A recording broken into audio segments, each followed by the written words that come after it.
Peace may be priceless in principle, but in practice, it comes with a cost. And as you well know, so does violence, a huge one. Welcome to a new episode of the Peace and People podcast, where we explore global peace through data-inspired storytelling.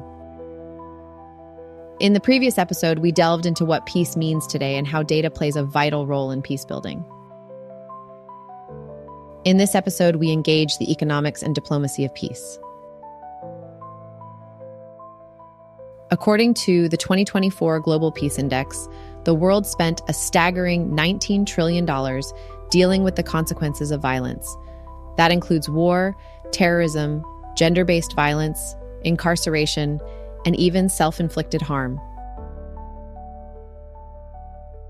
Let that sink in. We're spending trillions reacting to violence, dollars that could be used to build infrastructure, invest in education, or create jobs. Instead, they're diverted to managing crises. But why the dollar, you may ask? Well, the dollar became the global benchmark for economic measurement after the 1944 Bretton Woods Agreement, which solidified its role as the world's reserve currency. So when we talk about the financial cost of war and peace, we use dollars to give the world a common language. Now let's break it down. Armed conflict, whether it's civil war, genocide, or violent political suppression, devastates economies. And not all violence is equal. High-intensity conflict zones recover much slower than those with localized or lower levels of violence. Then there's interpersonal violence, issues like domestic abuse, gender-based violence, and homicides. This category cost the world about $1.9 trillion in 2023 alone. Self-inflicted harm, including mental health crises and non-political suicides, cost another $728 billion. These aren't just numbers. These are lives strained, cut short, or burdened by systemic neglect. And there's one more piece of the puzzle: incarceration. The U.S. alone spends $40 to $80 billion each year on corrections. That includes prisons, rehabilitation programs, and treatment services. Globally, more than 11 million adults are imprisoned, with countries like China, Brazil, India, and Russia topping the charts. This has a ripple effect, lowering national employment, disrupting communities, and further reducing GDP. In essence, every time a state pours money into managing violence, it draws that money away from building peace. From schools, from healthcare, from public trust. So yes, peace has a price. But violence is bankrupting us.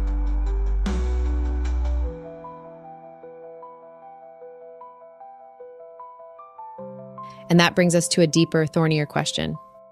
Who really benefits when peace is delayed? What role does diplomacy play, and who decides how it's done?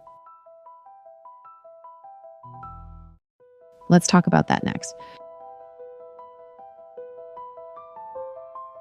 So far, we've explored the meaning of peace, the power of data, and the dollar cost of violence, but none of it exists in a vacuum. Enter diplomacy, the art and strategy of global interaction. Traditionally, diplomacy has been about negotiations between states, treaties, alliances, and occasionally conflict prevention. But in the 21st century, it's evolved radically. Now, diplomacy isn't just about who gets what. It's also about who shapes the rules, who tells the story, and who defines peace.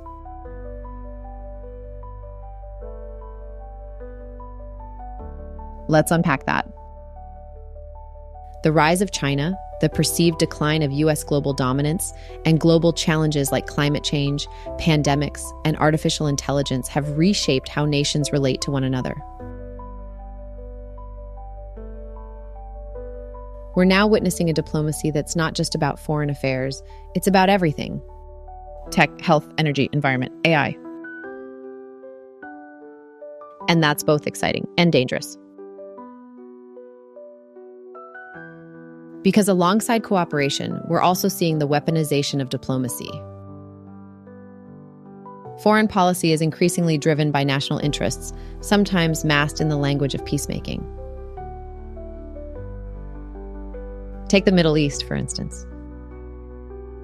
U.S. involvement in the region is often framed as peacekeeping, but it also raises questions about imperial agendas. And it's not just the U.S. China's assertive diplomacy and the rise of Russian fascism are reshaping the global order with new ideological confrontations. Even South Africa, often seen as a peace broker, has taken on a sub-imperial role through its positioning in the BRICS alliance. So what are we really witnessing? A world where diplomacy isn't always diplomacy. Sometimes it's expansion in disguise.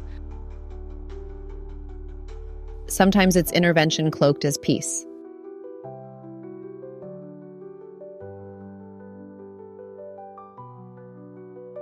But diplomacy still matters.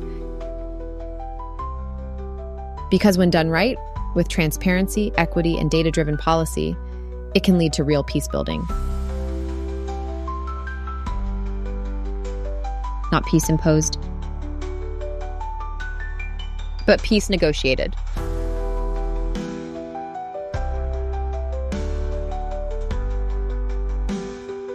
Peace owned by people. So if this episode made you think, if you're ready to explore peace through a sharper lens, gender, then this is your invitation. Join us. Follow the Peace and People podcast.